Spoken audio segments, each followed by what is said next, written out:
Welcome back. સમાચારમાં આગળ વાત કરીએ. સરકારના વટહુકમ છતાં રાજ્યમાં દારૂબંધીની એસી તેસી કરતા અનેક કિસ્સાઓ સામે આવી રહ્યા છે. આજે મોરબી ખાતે કોંગ્રેસના 5 આગેવાન દારૂ પીતા ઝડપાયા છે. તેમાં કોંગ્રેસના નેતા આયુબ મોવલ જાહેરમાં દારૂ પીતા ઝડપાયા. તેમની સાથે જિલ્લા કોંગ્રેસ ઉપપ્રમુખ જુમાભાઈ લઢેર સહિત 5 લોકો જાહેરમાં દારૂ પીતા ઝડપાઈ ગયા છે. પોલીસે આ પાંચેયને તાત્કાલિક જામીન આપતા અનેક તર્ક વિતર્ક પણ સર્જાયા છે.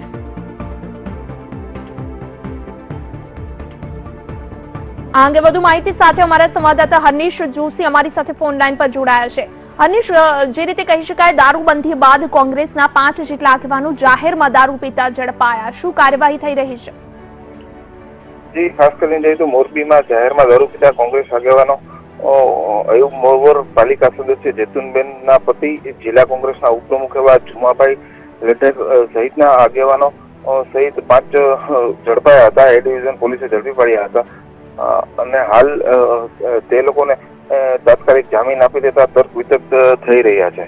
જી, શું લાગે છે તાત્કાલિક જામીન આપવા પાછળ શું કારણ હોઈ શકે? કોની સંડોવણી હોઈ શકે? સ્થાનિક પોલીસ કે પછી અન્ય કોઈ રાજકીય નેતાની? રાજકીય આગેવાનો છે તો રાજકીય ઘણા બધા ફોનો પણ થયા હશે. એના કારણે તાત્કાલિક જામીન આપી દેવાય એવું પ્રાથમિક જણાઈ રહ્યું છે. બિલકુલ હર્નિશ, આપનો આભાર સમગ્ર માહિતી આપવા બદલ.